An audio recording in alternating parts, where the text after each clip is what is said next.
Heads up. If you have kids around, parental advisory is in effect.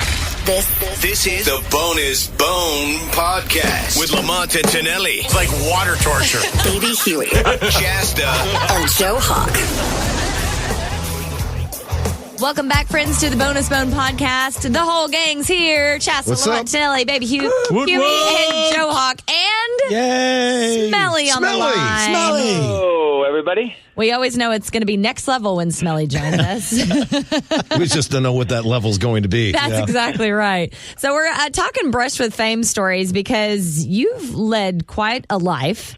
I don't even know how much. I mean, are you concerned about telling some of these stories? No, because a lot of these stories happen for a company I no longer work with. Okay. So I'm no longer worried about any repercussions. The statute of limitations is over with. Is that what you're telling me? One would hope. Yeah, I know. So our asses are covered. Yeah. Knock on wood, fingers crossed, all the things. All right. Well, who are we starting with? What context is this story coming from? Well, I'm going to start with Mariah Carey. That's a good start. With And by the way, this is what we're doing here. Celebrities that after you met them, you were very disappointed. Oh, okay. That's even more specific. Okay. Yes. So a quick backstory. Before L&T, I worked for a major radio network. I produced these things called satellite tours. Celebrities would come in to the studio 3 to 5 hours. We'd patch them through to a list of radio stations around the world so they can do interviews. It was a way for them to not travel, but still talk to all of America about their new album or movie. Right. Okay? So we had Mariah Carey coming in, and she was the biggest star on the planet at the time. This had to be like 2005, 2006. Right. Oh, yeah. All right. And if you work in radio, you know how important the clock is. Oh, yeah. And if you have to do everything in your power to stay on time, otherwise it just all falls apart. Even 30 seconds can cause like this avalanche of reshuffling. Mm-hmm. She was supposed to arrive at my LA studio at 3:45 in the morning to go live on the East Coast at 4 a.m. That's 7 a.m. there. Yeah. Right. She was so popular at the time, there was no wiggle room. The person who booked the interviews did back-to-back-to-back 10-minute time blocks, no breaks, which is basically impossible. Means everything has to go perfectly. Yeah. No errors with technology. No bathroom breaks. That means someone is going to be pissed off on the other end because they start with a minute late and then 5 minutes late. Well, you're setting yourself up to fail. I mean, Yes. with no breathing Just room a domino between. effect waiting to happen. Oh, And worse. try telling Lamont he won't have time for a bathroom break. Yeah. Right, exactly.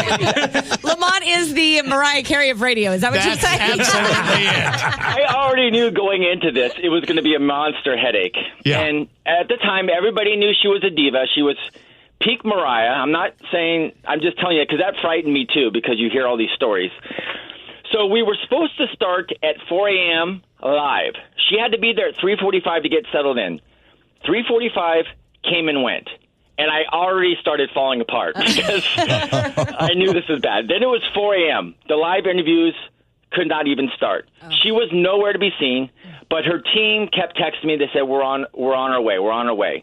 So now I had to start juggling and rearranging live interviews at 4:15 in the morning. Stations are mad at me because I can't just rebook them. They think it's you. Right. Of course, you're the guy in the middle that's going to get blamed. Right. Right. So everyone's mad at me, and you just can't drop into a station for an interview whenever. You have to follow a clock. So it was a total headache. I'm a flop sweat, just battling program directors and producers who are all pissed that their whole mornings are falling apart. She finally arrives at 5:30 in the morning, which is an hour and 45 minutes late. Oh, Right. my God. Okay? It's still dark out. Still darkish. It's still dark out. It's dark as shit. Yeah, Come on, you can tell say that me. on the podcast. It's dark as shit out, and she comes up wearing huge sunglasses. Of course she does. And there's 4 of them. It's Mariah, it's her little fucking dog. And dogs aren't allowed in studios. Right. So that's person number 2. Her assistant, and then her insane spastic manager, who in my head I called Captain Bluetooth, because he had one of those Bluetooth earpieces that were brand new at the time. Man. And he was always on the phone. You couldn't tell if he was talking to you or someone on the phone because he was walking around just talking. Right. And so when I meet a celebrity, I go over to say hello. I always shake hands. I mean, now I fist bump, but then we shake hands. I extend my hand to Mariah. She says, "Call me MC," because I said, "Hello, Mariah." She said, "Call me MC," and then holds her hand out for me to kiss. Oh, Queen my God, that's fantastic. No You're way. kidding me.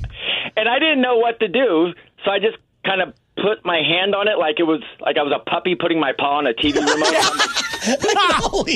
I just oop, I didn't know what to do. Right. I wasn't going to kiss it, and as soon as I made eye contact with the dog, I was thinking she's going to make me take her dog out for a shit at some point. I just knew it was going to happen. Yeah. I just knew it was going to happen.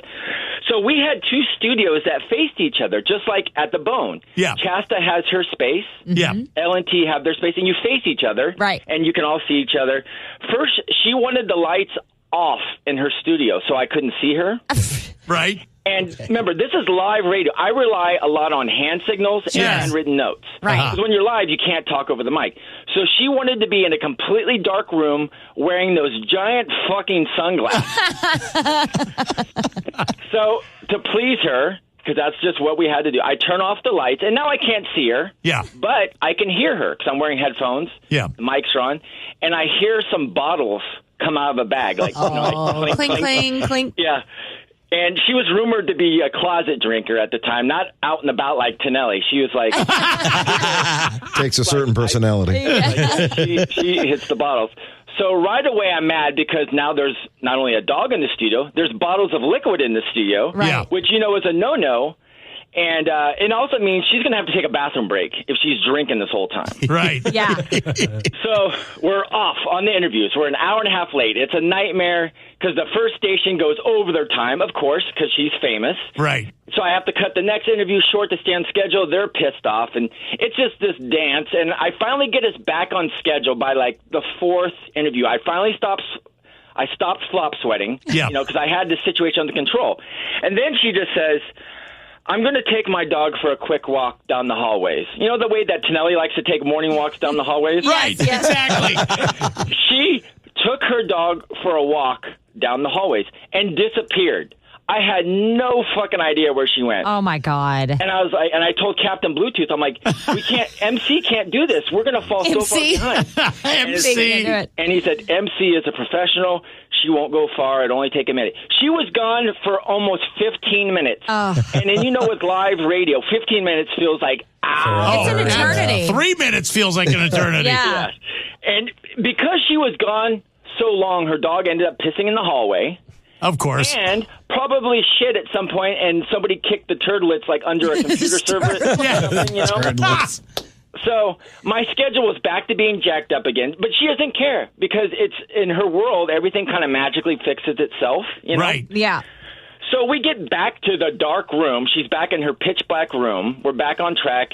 And during it, I hear a bottle fall over in the studio. Oh, my short God. out the Oh, my equipment. God. Which is like the equivalent of hearing your dog start to throw up on the carpet. Yes, yeah. In there. Your butthole like puckers up and you're like, oh my God, what's going on? And I was like, you know what? Fuck it, because I'm not getting paid enough. This is like already a nightmare. Right. And the rest of it was an ongoing series of getting back on schedule, falling behind, canceling interviews, flop sweating.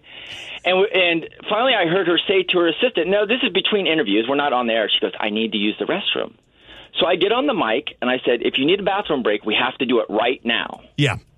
And we had some station logged in on the ISDN line, like a Lamont and Tonelli, and they're like, hey, Mariah, is this a number one or number two? We got to know how long this is going to take. Oh, my God. And so her and Captain Bluetooth were, like, furious at me for saying that out loud, that she had to go to the bathroom. Right. I can't talk to she's in the dark room. I can't hold up a sign. Yeah.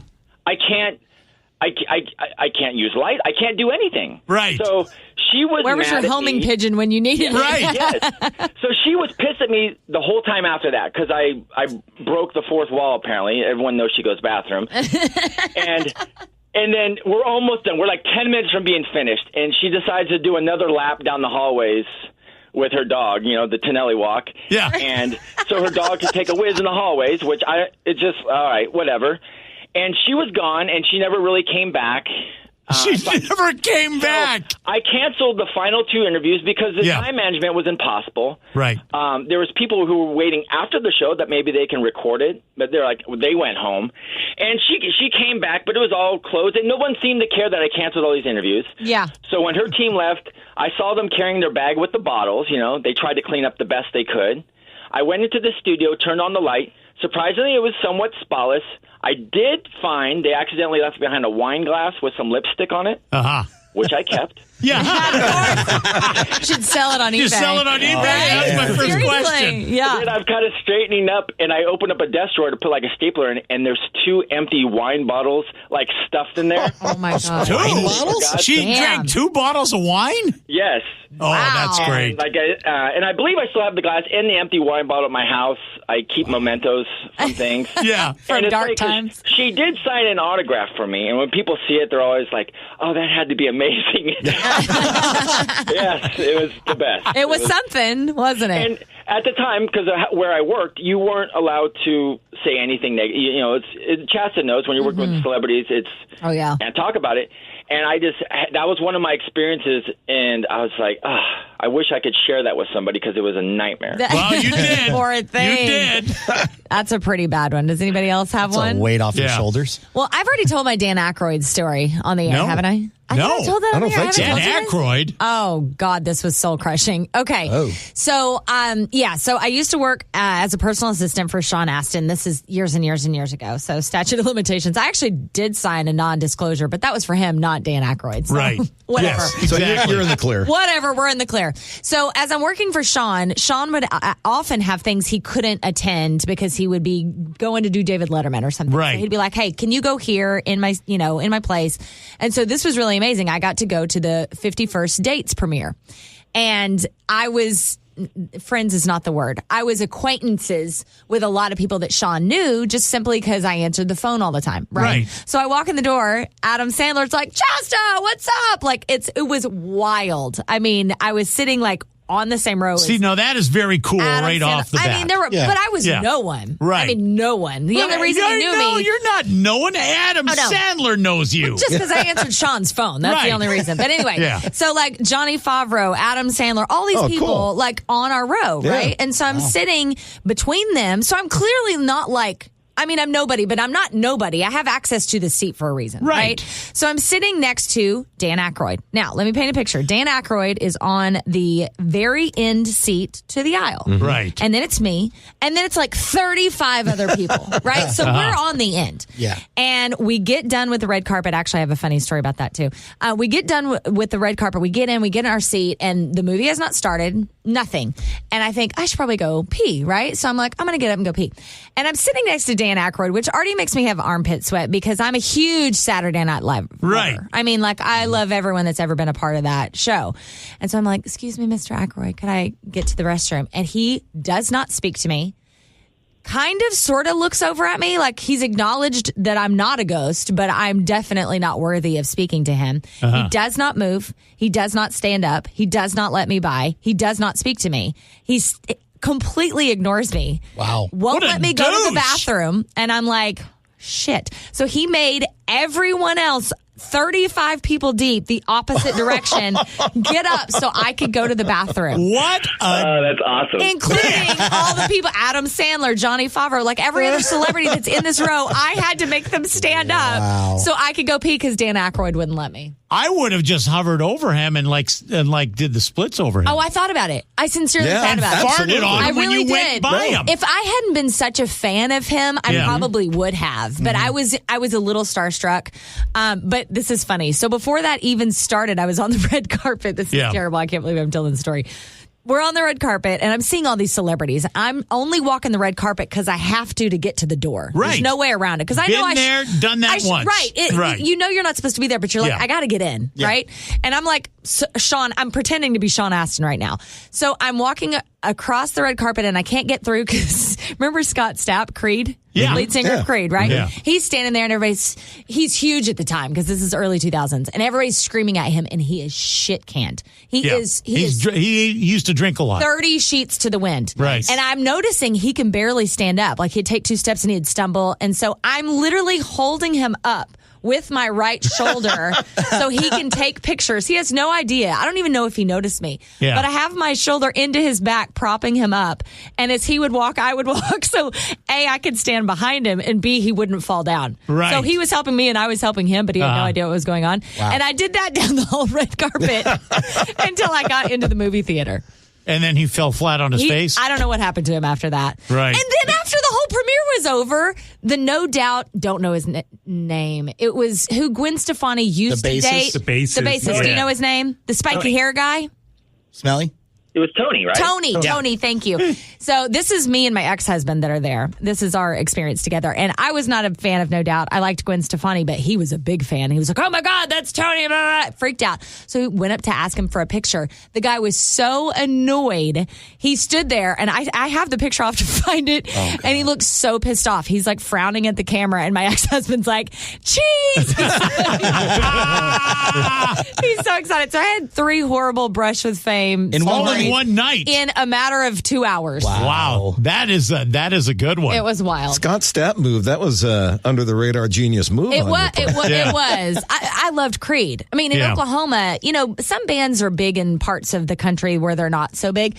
Creed wasn't huge here, right? Yeah.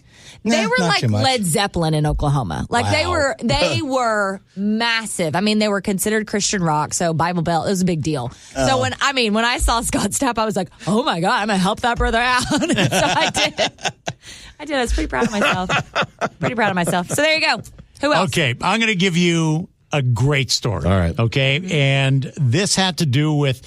Remember the movie American Pie? Sure. And how huge of a star Tara Reid was? Oh, yeah. That was my boning fantasy at one point, right? I mean, probably a lot of guys. I would have left a family of 10 with a backpack on my back and said, see you later for Tara Reid. I knew somebody who dated her, but go ahead. Come on. I can't say who. Well, I will tell you. So we are at, Tonelli, remember this? Boston Beer Festival. Right? Yep.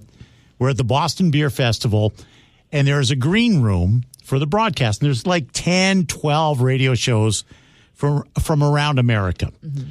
And Boston Beer Festival brings guests in. So they had Matt Damon come in, great guy, when we interviewed him. Nice. Ben Affleck was there. We talked to Ben Affleck. He was Boston. Yeah, right. Thank you. It's all the friggin' Boston so people. Cool. Yeah. Now, I don't know what affiliation Tara Reid had with this festival, but she was there, and I was so freaking excited. I'm just like, oh my God, Tara Reid's going to be on the show. I walked into the green room, and she is sitting there. I'm the only person in the green room with Tara Reid, who looks like a hot freaking mess that she's been up all night crying. Oh my God. And she's yelling into the phone. Now, this is around the time that I guess she broke up with Carson Daly. And she was truly a hot mess. She was a hot mess because just from what I surmised from the situation, he dropped her because she was yelling into the phone, how fucking dare you don't call me back. Oh, my God. I have called 10 times and just leaving the worst freaking message ever. Whoa. And then hangs up. So I don't know what to do. I'm just there grabbing a plate of bacon. Yeah. Okay. So I go, hey, Tara, how you doing?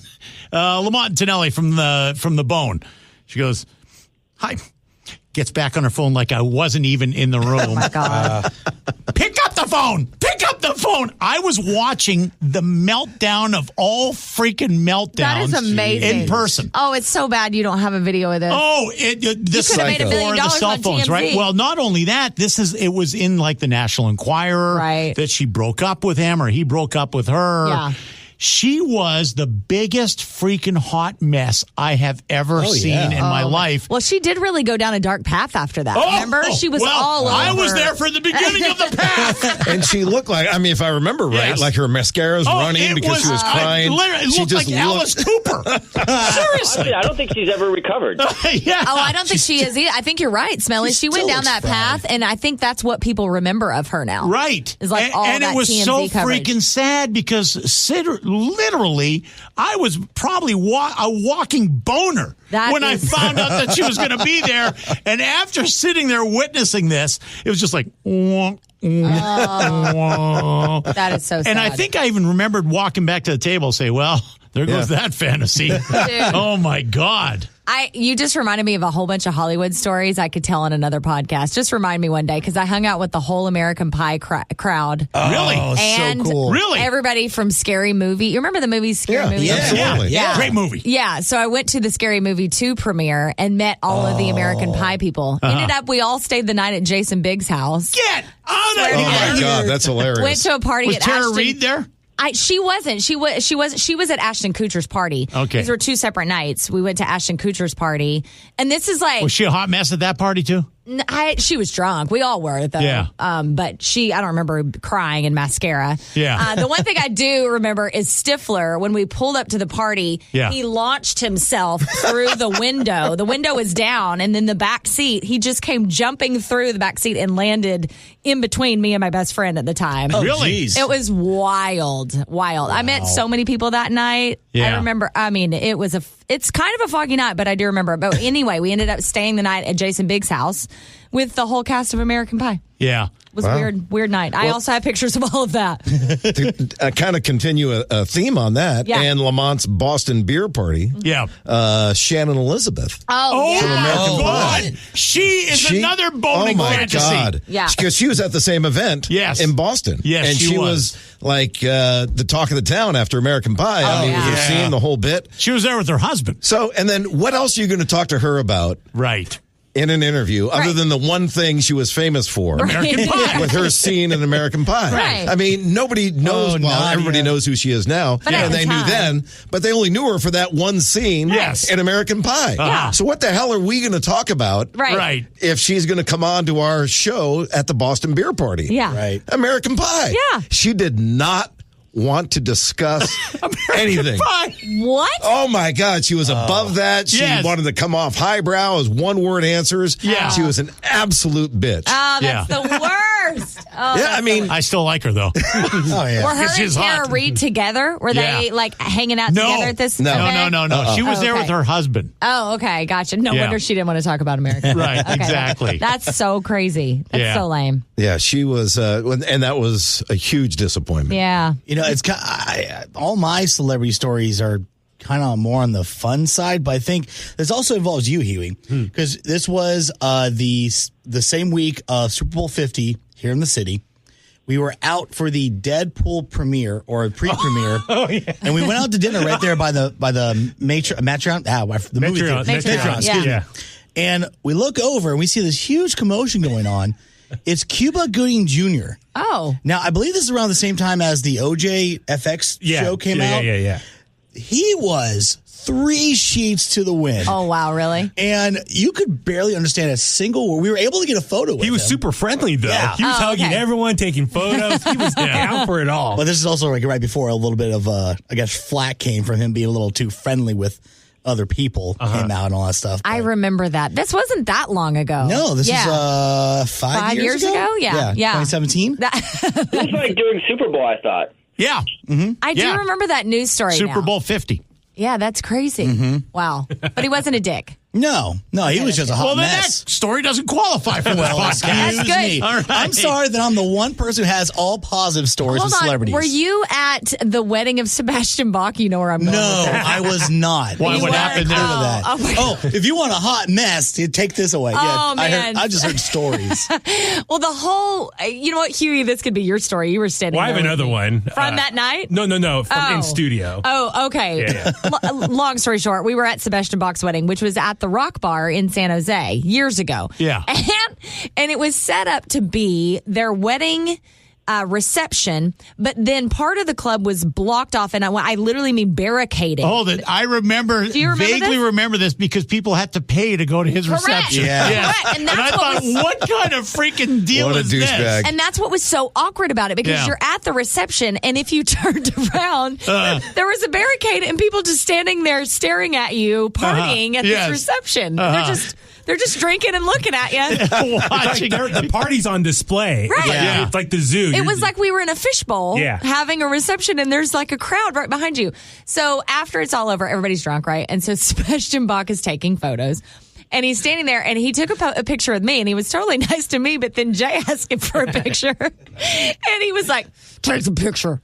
Take a picture. He was like, he's not smiling, but through gritted teeth, he's just yelling at me to take the picture of the two of them, and Jay's laughing in the photo. He was such a dick to Jay. It was hilarious. It was hilarious. That whole night was a train wreck. Well, mine was at work years ago. I mean, I was kind of afraid to mention his name, but he is, I guess, still a friend of the show, Rob Schneider. Oh.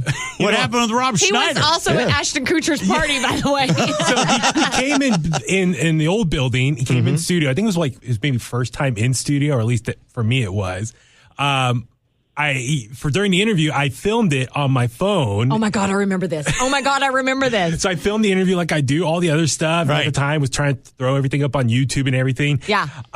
Interview's done. You guys say goodbye to him. I'm taking him out in the hallway, and it's just him and I. And he's like, "Hey, you didn't ask for my permission to film me in studio." And I was like, well, I film everyone that comes in studio. You're coming into our building. Right. And he says, you didn't ask for my permission. What are you going to do with that video? I said, I was going to put it on the website and help promote your shows. And he just started going off on me. He said, you didn't ask for my permission. You know that's not right. Every time someone comes in, you got to ask for their permission. I'm like, no one else has ever objected to this before. You guys remember this? I vaguely remember. I remember it because I remember he was talking down to you, like he was like your dad or something. Like, Yeah, how dare upward. you not? Right. But in the back of my head, I'm thinking, who are you to talk to me like that? You're the carrot from South Park. You should have told him that. I'm like, if it wasn't for Adam Sandler, he would not have a career for the last 25 years. You should have told him that too. The gauntlet. Be honest, how bad were you sweating when he started? Flop sweat. A little bit. bet. He's flop sweating now. Tell him the story. But like in the back of my head, I'm like, who are you to come at me like this? And then we got a photo together, but I can't remember the photos before or after this whole argument went down. But you had the balls to ask him for a picture after that? No, that's All right, impressive. give you credit for that. Yeah. So, and so I said, fine, I just won't post it. Fine, don't worry about it. He's like, okay. And he left. And in my head, I'm like, okay, there are better ways to go about that. If you didn't want Did you post it? No, I didn't post it. Oh, No. well, you were a weenie then. You should have posted it anyway. Well, no, but because my thought was he easily could have just told the handler or someone from the comedy club, hey, he just didn't want you to post. Is that okay? And I was, yeah, sure, no problem. Yeah. He could have done it in a more subtle way. But no, the way he did it, I was like, what? Yeah, and at the time, he had some other issues with some other radio stations around the country. So, he was very on edge, and even now, all over Twitter, he's kind of a hot mess now. He is an edgy guy. But then again, he came back in the studio another time later, and multiple times since then. He probably forgot. I mean, he had no idea he did that. Exactly. He's been super nice ever since then, and he had no idea. So that was the thing. He was Smelly, has there ever been a celebrity that treated you like shit when you were there to do these Mariah interviews? Oh, yeah, Gene Simmons. Oh, yeah. Oh. Without a doubt. Because I was a one-man show. I'm trying to produce the radio thing. I'm also and coordinate with all the other radio stations. And I'm doing the green room. Yeah. And his people called me and told me to have this buffet platter of breakfast foods, which it was almost impossible for 4 in the morning. You know? Yeah. But somehow I had to get it the night before. I kept it in the refrigerator. I had to do everything I can so it seemed fresh. Right. And they were supposed to show up at 6:30 in the morning. They didn't, and that's when I had it out. They show up at 7, when that's when the interviews start. Yeah. And so they not only didn't eat the food, when they did eat it on a break an hour later, they complained of how warm and soggy it was. Yeah. And I'm trying to run these interviews, and every time I would go into the corner and talk into the phone when I'm trying to get stuff handled behind the scenes. Right. He would snap his fingers at me and tell me this. And he would silence me with the. And the thing is, we're all in the same room. I was discreet as possible, but it had to be done. Yeah. But it was the way he did it. And it's the only celebrity that I said afterwards, I'm never working with them again. And these were my heroes. I still go see them, but it took a long time to wipe that stink off. Remember when Gene and I got into a little battle on the air during your interview? Yeah. That's right. Yeah. I forgot about that. Yeah, he was being a douche. He was saying something really misogynistic. I don't remember what it was. And I was like, really? And I called him out. He didn't like that very much. No, he was pissed. He was talking down to you. It was one of my prouder moments, though. I was glad. I will tell you along the lines of that, and it's got to be J-Lo, because you guys know I love J-Lo. Oh, Yeah. the J-Lo story. And we were at the, I think it was the American Music Yeah. Awards. I think that's what it was, in right? Vegas. I still remember. And we were promised, because there were probably 40 radio stations there.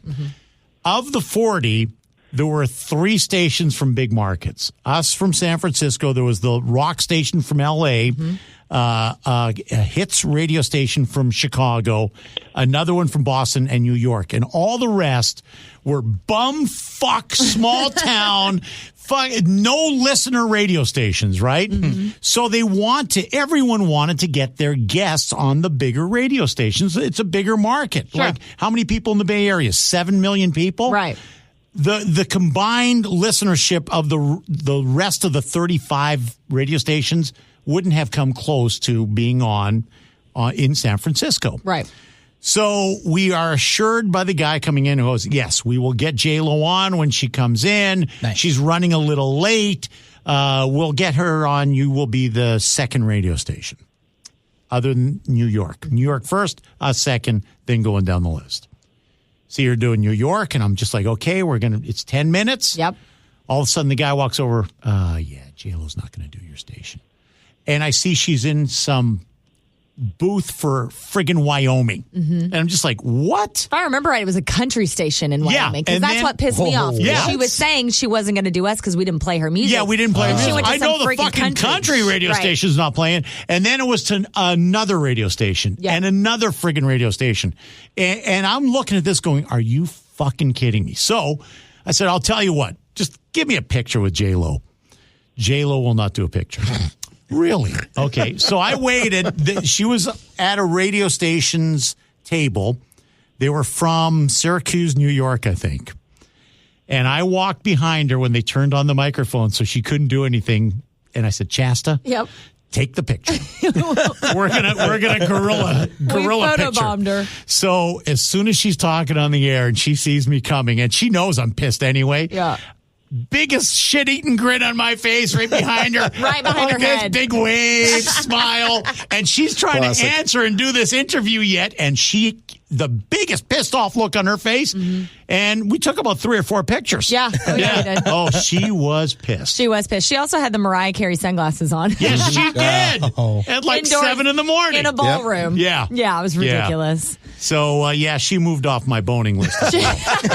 Her and Tara Reid. Yes. You've been replaced, girls. Absolutely. You've been replaced. Bye-bye, J-Lo. I love it. Yeah. Well, Smelly, thank you for joining us or for gracing us with your presence. Oh, of course. And I hope we do this again because I have many more. There's a laundry list of Many bet you stars. do. Many And believe it or not, stars. they're all shorter. That Many was the stars longest one, have but- treated him like shit. We will, yeah, right. We will. You'll have to write a book one day. We will start next episode. Not the next episode. Next time we do this, we'll start with you again, so you can set the bar for us. You can set the low bar for us. We love you. Love you. All right, we'll talk to you guys soon. Thank you so much for listening to the Bonus Bone podcast. Hope you enjoy this episode. Let us know. Screw you, J-Lo. Yeah, if you're J-Lo, you're off our list. The Bonus Bone podcast at gmail.com. Yeah. I got There it you go. right. So proud of you. You can send us your crappy celebrity stories. We love you guys. Love, Bye. Love.